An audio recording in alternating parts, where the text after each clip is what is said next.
Hi friends, welcome to my channel. This is Gopi Chandran. So നമ്മൾ ഇനി എല്ലാ വീക്കും പ്രത്യേകിച്ച് സൺഡേസ് നമ്മൾ ഒരു ഫോറക്സ് മാർക്കറ്റിൻ്റെ ഒരു അനാലിസിസ് ചെയ്യും.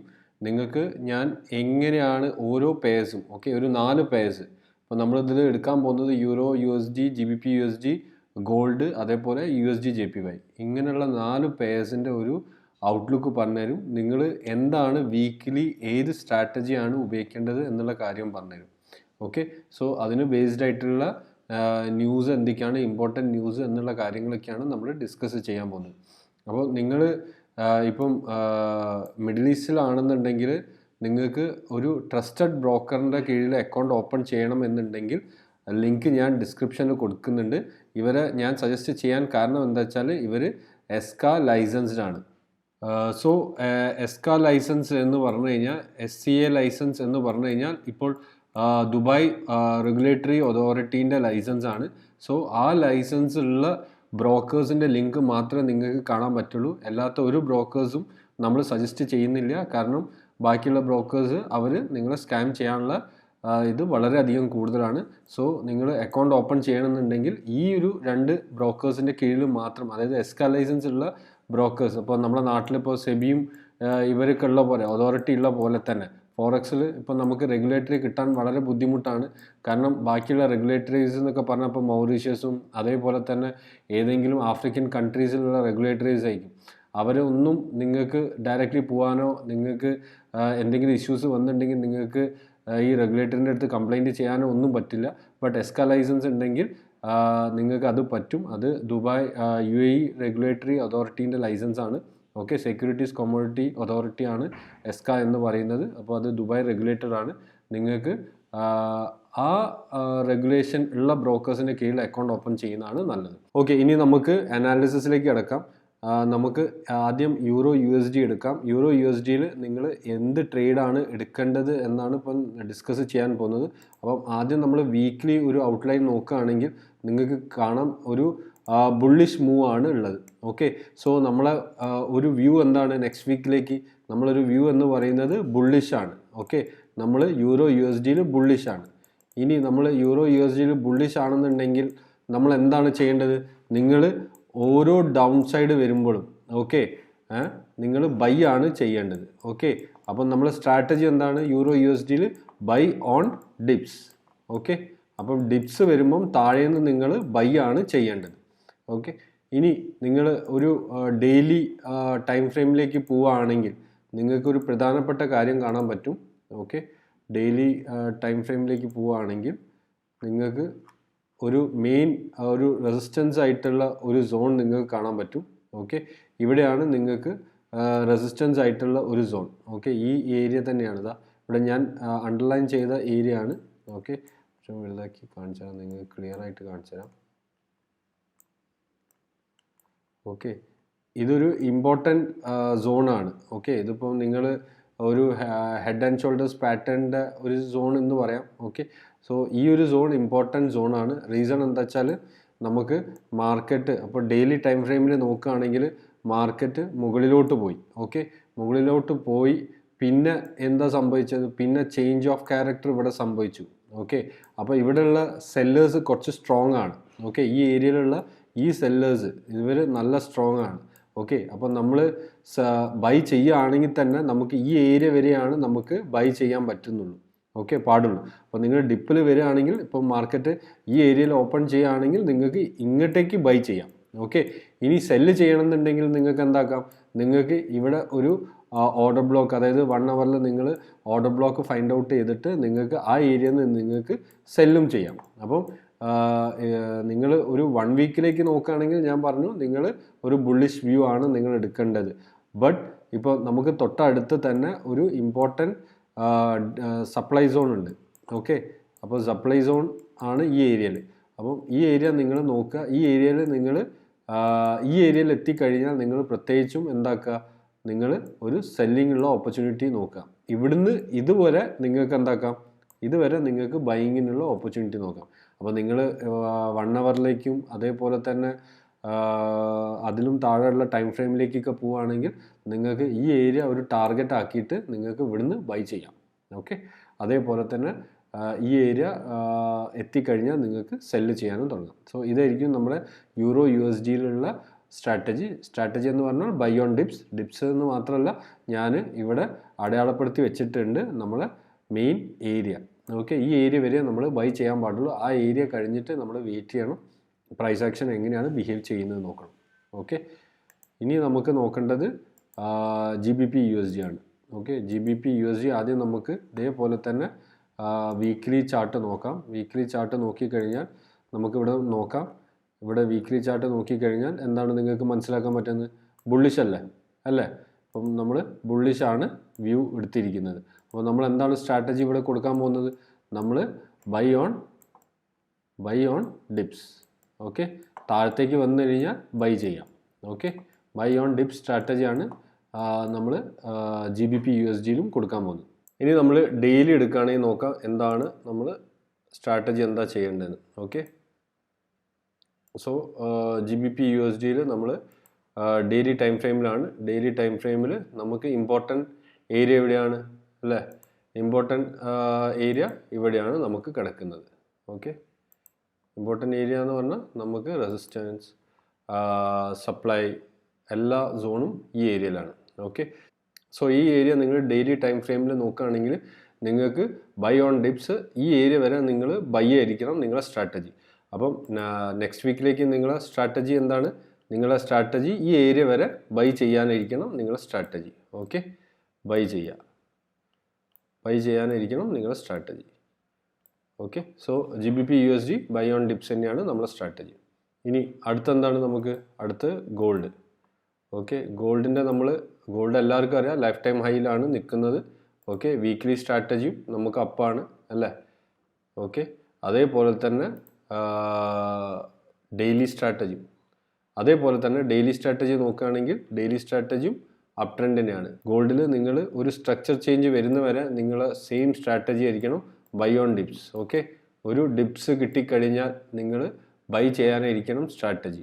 സോ ഗോൾഡ് വീക്ക്ലിയിലും അതേപോലെ തന്നെ ഡെയിലിയിലും നമുക്ക് ബുള്ളിഷാണ്. ഇനി അതുകൂടാതെ ഒരു സ്ട്രക്ചർ ചേഞ്ച് വരുന്നവരെ, ഓക്കെ, ഒരു സ്ട്രക്ചർ ചേഞ്ച് വന്നു കഴിഞ്ഞാലാണ് നമ്മൾ ബാരിഷ് ട്രെൻഡിലേക്ക് വരുന്നത്. അതുവരെ ഒരു ബുള്ളിഷാണ്, ബൈ ഓൺ ഡിപ്സ് ആണ് സ്ട്രാറ്റജി. ഓക്കെ, ഇനി ഇതേപോലെ തന്നെ ലാസ്റ്റ് നമ്മൾ നോക്കേണ്ടത് USD JPY ആണ്. ഓക്കെ, USD JPY എന്താണ്? ഇപ്പം നമ്മൾ വീക്ക്ലി ട്രെൻഡ് നോക്കുകയാണെങ്കിൽ എന്താണ്? വീക്ക്ലി ട്രെൻഡ് നോക്കുകയാണെങ്കിൽ ഒരു ഡൗൺ ട്രെൻഡായി. ഓക്കെ, ഒരു ഡൗൺ ട്രെൻഡായി അല്ലേ? ഒരു ഡൗൺ ട്രെൻഡിലേക്ക് പോയിക്കൊണ്ടിരിക്കുകയാണ്. അപ്പം അതിന് കുറച്ചും കൂടി ബലം കിട്ടാൻ വേണ്ടിയിട്ട് ഒരു ഡെയിലി ടൈം ഫ്രെയിമിൽ എന്താണ്? ഡെയിലി ടൈം ഫ്രെയിമിൽ നമ്മൾ ഒരു ഡൗൺ ട്രെൻഡിലേക്ക് തന്നെയാണ് പോകുന്നത്. അപ്പം USD JPYൻ്റെ സ്ട്രാറ്റജി എന്തായിരിക്കും? USD JPY നമ്മൾ സെൽ ഓൺ റൈസ്. ഓക്കെ, മുകളിലോട്ട് വരുമ്പോൾ നമ്മൾ സെല്ല് ചെയ്യുക. ഓക്കെ, സോ നമുക്ക് ഈ ഏരിയ വരെ നമ്മൾ എന്താണ് നമുക്ക് സെല്ല് ചെയ്യാനായിരിക്കും. ഇവിടുന്ന് ഒരു റൈസ് വന്നു കഴിഞ്ഞാൽ നമ്മൾ സെല്ല് ചെയ്യണം. അപ്പം ഇത് നിങ്ങൾ ട്രേഡ് ചെയ്യുമ്പോൾ നിങ്ങൾ 1 ഹവറിലും അതേപോലെ തന്നെ 4 ഹവറിലും ട്രേഡ് ചെയ്യാൻ നോക്കുക. അതിൽ കുറഞ്ഞിട്ട് ചെയ്യുമ്പോൾ നിങ്ങൾ വളരെയധികം റിസ്ക് എടുത്ത് ട്രേഡ് ചെയ്യുന്ന ആളുകളാണെങ്കിൽ കുഴപ്പമില്ല. ബാക്കി ഒരു നോർമൽ ആളുകളാണെന്നുണ്ടെങ്കിൽ ഈ 1 ഹവറും 4 ഹവറും ടൈം ഫ്രെയിംസ് ഉപയോഗിക്കാൻ നോക്കുക. സോ നിങ്ങൾ ട്രേഡ് ചെയ്യുന്ന സമയത്ത് സെൽ ഓൺ റൈസ് എന്നുള്ള സ്ട്രാറ്റജിയാണ് നിങ്ങൾ USD JPYയിലും കൊടുക്കേണ്ടത്. ഇനി ഇത് കൂടാതെ ഇതേപോലെ കുറേ ന്യൂസ് നമ്മളെ ഇമ്പാക്റ്റ് ചെയ്യാണ്ട്. ഓക്കെ, ഇപ്പം ഞാൻ ഈ പറഞ്ഞത് വെറും ടെക്നിക്കൽ അനാലിസിസ് ആണ്. ഓക്കെ, ടെക്നിക്കൽ ആയിട്ടുള്ള അനാലിസിസ് ആണ്. ഇത് കൂടാതെ നമുക്ക് എന്താണ് ഫണ്ടമെൻ്റൽ അനാലിസിസ്, അതായത് ന്യൂസ് പോലുള്ള ഫണ്ടമെൻ്റൽ അനാലിസിസും നമ്മൾ നോക്കണം. ഇപ്പം ഞാൻ ഈ പറഞ്ഞ euro USD, GBP USD, gold, ഇതെല്ലാം നമ്മൾ വേറെയും കാര്യങ്ങളാണ് നോക്കണം. ന്യൂസ് ബേസ്ഡ് ആയിട്ടുള്ള കാര്യങ്ങൾ നോക്കണം. അപ്പോൾ ഞാൻ പറഞ്ഞിടത്തുനിന്ന് ഈ ന്യൂസ് വന്നു കഴിഞ്ഞാൽ as far as news impact വരാത്തോടത്തോളം കാലമാണ് നമ്മൾ ഈ സ്ട്രാറ്റജി ഫോളോ ചെയ്യേണ്ടത്. പ്രത്യേകം പറയാം, ന്യൂസ് ഇമ്പാക്റ്റ് വരാത്തോടത്തോളം കാലമാണ് ഞാൻ ഈ പറഞ്ഞ സ്ട്രാറ്റജീസ് ഫോളോ ചെയ്യേണ്ടത്. അപ്പം നമുക്ക് ന്യൂസിൻ്റെ ഇമ്പാക്റ്റ് എങ്ങനെ ഉണ്ടാവും, എന്താണ് ന്യൂസ് വരാൻ പോകുന്നത് എന്നുള്ള കാര്യങ്ങൾ നോക്കാം. അപ്പോൾ അതിന് ഫോറക്സ് ഫാക്ടറിയിൽ നോക്കിക്കഴിഞ്ഞാൽ നിങ്ങൾക്ക് ഇവിടെ കാണാം. ഞാനിവിടെ എടുത്തിരിക്കുന്നത് വെരി ഹൈലി ഇമ്പാക്റ്റ് ആയിട്ടുള്ള ന്യൂസ് മാത്രമാണ്. അപ്പോൾ നമുക്ക് നെക്സ്റ്റ് മൺഡേയിലേക്ക് ഒരു ന്യൂസ് വരാനില്ല. മൺഡേയിലേക്ക് ഞാൻ ഈ പറഞ്ഞ സ്ട്രാറ്റജി നിങ്ങൾക്ക് എല്ലാ കറൻസിയിലും അപ്ലൈ ചെയ്യാം. ഓക്കെ, മൺഡേ മാത്രം. മൺഡേ കഴിഞ്ഞാൽ എന്താണ് പിന്നെ പ്രശ്നം വരുന്നത്? മൺഡേ കഴിഞ്ഞാൽ ന്യൂസ് വരാൻ തുടങ്ങും. ട്യൂസ്ഡേ ഓൺവേർഡ്സ് ന്യൂസ് ഉണ്ട്. ന്യൂസ് ഏതിലുള്ളത്? GBP പെയറിലുണ്ട്, USD പെയറിലൊക്കെ ഉണ്ട്. ഓക്കെ, അപ്പം എല്ലാത്തിലും വ്യത്യാസം വരാൻ കാരണമുണ്ട്. കാരണം നമ്മൾ USD പെയർ എല്ലാത്തിലും വരുന്നുണ്ട് അല്ലേ? USD പെയർ എല്ലാത്തിലും വരുന്നത് കാരണം ആ ഒരു വ്യത്യാസം വരാനുള്ള ചാൻസസ് ഉണ്ട്. ഇനി GBPൻ്റെ ന്യൂസിലേക്ക് ഞാൻ ഓവറായിട്ട് കിടക്കുന്നില്ല, എന്നാലും ഒരു ബേസിക് ഐഡിയ ഞാൻ പറഞ്ഞുതരാം എങ്ങനെ ന്യൂസ് റീഡ് ചെയ്യണം എന്നുള്ളത്. അപ്പം എന്താണ്, ക്ലൈമറ്റ് കൗണ്ട് ചേഞ്ച് ആണ് രാവിലെ 11 മണിക്ക് വരാനുള്ളത്. ഓക്കെ, അപ്പോൾ നിങ്ങൾ ഏത് നാട്ടിലാണോ ഉള്ളത് ആ നാട്ടിനനുസരിച്ച് നിങ്ങൾക്ക് ഇവിടുത്തെ ടൈം അഡ്ജസ്റ്റ് ചെയ്യാം. ഓക്കെ, അപ്പോൾ ഞാനിത് കൊടുത്തിരിക്കുന്നത് UAE ടൈമിംഗ് ആണ്. അപ്പോൾ ഇനി ഈ ഒരു ന്യൂസ് എങ്ങനെയാണ് ഇമ്പാക്റ്റ് ആവുക? ഈ ഒരു news change in the number of people claiming ആണ്. അതായത് അൺഎംപ്ലോയ്മെൻറ്റ് ആയിട്ടുള്ള, അതായത് ജോലി കിട്ടാത്ത ആൾക്കാരെ എണ്ണത്തിൻ്റെ ബേസിസിലാണ് ഈ ഒരു ഡാറ്റ വരുന്നത്. ഓക്കെ, അപ്പോൾ ഈ ഡാറ്റയിൽ എന്താണ്, actual less than forecast is good for the currency. അപ്പോൾ ഈ ആക്ച്വലായിട്ട് വരുന്നത് ഇത് ഇവിടെ നിങ്ങൾക്ക് ഈ സൈഡിൽ നോക്കിക്കഴിഞ്ഞാൽ നിങ്ങൾക്ക് ആക്ച്വലും അതേപോലെ തന്നെ ഫോർകാസ്റ്റും കാണാം. അപ്പോൾ ഈ ഇതൊക്കെ പ്രീവിയസ് ഡാറ്റാസ് ആണ്. അപ്പം actual less than the forecast.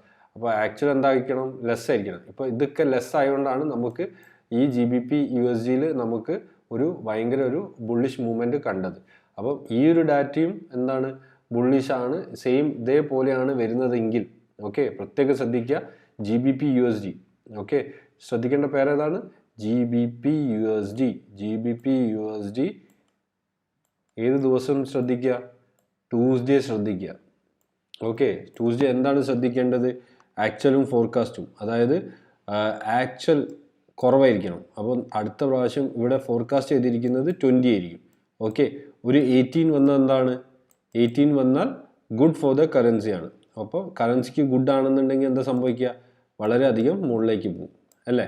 So അതാണ് GBP USDയിൽ സംഭവിക്കാൻ പോകുന്നത്. അതുകൊണ്ടാണ് നമ്മൾ എന്ത് പറഞ്ഞത് ബൈ ഓൺ ഡിപ്സ്. ഓക്കെ, ചൊവ്വാഴ്ച വരെ. ഇനി ഇത് അതല്ല, ഇപ്പം നമ്മൾ എക്സ്പെക്റ്റ് ചെയ്യുന്നത് 20 ആണ്, ഫോർകാസ്റ്റ് ചെയ്യുന്നത് 20 ആണ്, ആക്ച്വലി സംഭവിച്ചത് 21 ആണ്. ഓക്കെ, അപ്പോൾ എന്താവും? GBP USD പെയർ നോക്കുമ്പം താഴോട്ട് വരും. ഓക്കെ, സോ ഇതാണ് നിങ്ങൾ ശ്രദ്ധിക്കേണ്ട ന്യൂസ് ഇമ്പാക്റ്റ്. ഓക്കെ, ഇനി എല്ലാത്തിലും ഇതേപോലെ തന്നെ നിങ്ങൾ ശ്രദ്ധിക്കുക. ഇനി ഇത് കഴിഞ്ഞിട്ട് ഇനി അടുത്ത പെയർ എന്താ നോക്കാം. ഓക്കെ, അടുത്ത നമ്മൾ USDയിൽ ഇപ്പം കുറേ വരുന്നുണ്ട്. കോർ CPI, അതേപോലെ തന്നെ month on month CPI, year on year. അപ്പോൾ ഇതൊക്കെ നിങ്ങൾ നോക്കുകയാണെങ്കിൽ ഓരോന്നും നിങ്ങൾക്ക് മനസ്സിലാക്കാൻ പറ്റും. Change in price of goods and services purchase by the customers. Okay, ഇത് ഇയർ ഓൺ ഇയർ ആണ്. Actual greater than forecast is good for the currency. Good for the currency എന്ന് പറഞ്ഞാൽ യൂറോ USDക്ക് ആണെന്നുണ്ടെങ്കിൽ USDക്ക് നല്ലത് എന്ന് പറഞ്ഞു കഴിഞ്ഞാൽ താഴോട്ട് വരും. ഓക്കെ, അപ്പം എന്താണ് ഫോർകാസ്റ്റ്, എന്താണ് ആക്ച്വൽ, ഞാൻ നേരത്തെ ചെയ്ത പോലെ തന്നെ നിങ്ങൾ നോക്കുക. അപ്പോൾ ന്യൂസ് വരാനുള്ളത് ഇനി ചൊവ്വാഴ്ചയാണ്. ചൊവ്വാഴ്ച വരാനുള്ള ന്യൂസ് ഏതൊക്കെയാണ്? ചൊവ്വാഴ്ച വരാനുള്ള ന്യൂസാണ് ഈ കാണുന്നത്. ഓക്കെ, അപ്പം ഇതെല്ലാം നിങ്ങൾ കെയർഫുൾ ആവുക. ഇനി 12th കഴിഞ്ഞാൽ ഇനി 13th GBP ബേസ്ഡ് ആയിട്ടുള്ള ഡാറ്റ ഉണ്ട്, അതേപോലെ തന്നെ USD ബേസ്ഡ് ആയിട്ടുള്ള ഡാറ്റ ഉണ്ട്. ഈ സമയങ്ങളിൽ ന്യൂസ് നോക്കിയിട്ട് ന്യൂസ് വന്നതിന് ശേഷം ട്രേഡ് ചെയ്യുന്നതായിരിക്കും കുറച്ചും കൂടി നല്ലത്. ഓക്കെ, എന്നിട്ട് ന്യൂസ് ബുള്ളിഷ് ആണെന്നുണ്ടെങ്കിൽ നമ്മൾ എന്താക്കുക, ഒരു ഡിപ്പിന് വേണ്ടി വെയിറ്റ് ചെയ്യുക, എന്നിട്ട് നമ്മൾ ബൈ ചെയ്യാൻ നിൽക്കുക. ഓക്കെ, അതായിരിക്കണം നിങ്ങളുടെ സ്ട്രാറ്റജി. ഇനി മാർച്ച് 13th കഴിഞ്ഞാൽ എല്ലാ ദിവസവും ഇനി അതായത് 14th Thursday വരാനുള്ളത് USD ബേസ്ഡ് ആയിട്ടുള്ള ന്യൂസാണ്. ഓക്കെ, ഇതൊക്കെ വെരി ഇമ്പോർട്ടൻറ്റ് ഇതാണ്, അൺഎംപ്ലോയ്മെൻറ്റ് ക്ലെയിംസ് ഒക്കെ. ഓക്കെ, USDൻ്റെ 4:30 വരാനുള്ളത്. അതേപോലെ ഫ്രൈഡേ USDൻ്റെ തന്നെയാണ്, കൺസ്യൂമർ സെൻറ്റിമെൻറ്റ്സും ഇതൊക്കെ ബേസ് ചെയ്തിട്ടാണ്. ഓക്കെ, സോ ഈ ന്യൂസൊക്കെ നിങ്ങൾ റീഡ് ചെയ്യുക, അതേപോലെ തന്നെ ടെക്നിക്കൽ അനാലിസിസും കൂടി നോക്കുക, എന്നിട്ട് ട്രേഡ്സ് എടുക്കുക. അപ്പോൾ ഞാൻ ഈ പറഞ്ഞ സ്ട്രാറ്റജി ആയിരിക്കണം നിങ്ങൾ ഈ വീക്കിലേക്ക് നിങ്ങൾ ചെയ്യേണ്ടത്. ഓക്കെ, ഇനി നിങ്ങൾ ഇന്ത്യൻ മാർക്കറ്റിലാണ് ഡിമാറ്റ് അക്കൗണ്ട് ഓപ്പൺ ചെയ്യാൻ ഉദ്ദേശിക്കുന്നതെങ്കിൽ ആലിസ് ബ്ലൂ നല്ലൊരു ഓപ്ഷനാണ്. ആലിസ് ബ്ലൂ 2006 മുതൽ മാർക്കറ്റിലുണ്ട്, 2006 മുതൽ. സോ അതുകൂടാതെ തന്നെ അവർക്ക് ഓൾമോസ്റ്റ് 400 എംപ്ലോയീസ് ഉണ്ട്. 12,000 പാർട്ട്നേഴ്സ് ഉണ്ട്. പിന്നെ ഇവരെ ബ്രോക്കറേജ് നോക്കുകയാണെങ്കിൽ 0 ആണ് ഡെലിവറിയിൽ. അതേപോലെ തന്നെ ഓപ്ഷൻസിൻ്റെ ബ്രോക്കറേജ് നോക്കുകയാണെങ്കിൽ നമുക്ക് 15 റുപ്പീസിന് നമുക്ക് ഓപ്ഷൻസ് ചെയ്യാം. 0യൊക്കെ 20 റുപ്പീസാണ് ചാർജ് ചെയ്യുന്നത്. പിന്നെ അതുകൂടാതെ ഇക്വിറ്റി, കോമോഡിറ്റി, മ്യൂച്വൽ ഫണ്ട് എല്ലാം നിങ്ങൾക്ക് ഇതിൽ തന്നെ ചെയ്യാം. AliceBlue.online.com പോയി കഴിഞ്ഞാൽ നിങ്ങൾക്ക് ഈ ഒരു വെബ്സൈറ്റിൽ നിങ്ങൾക്ക് രജിസ്റ്റർ ചെയ്യാം. അതേപോലെ തന്നെ iOS-ഉം അതേപോലെ ഇവരെ പ്ലേ സ്റ്റോറിലും ഇവരെ ആപ്പ് അവൈലബിൾ ആണ്. So thank you all for watching this video.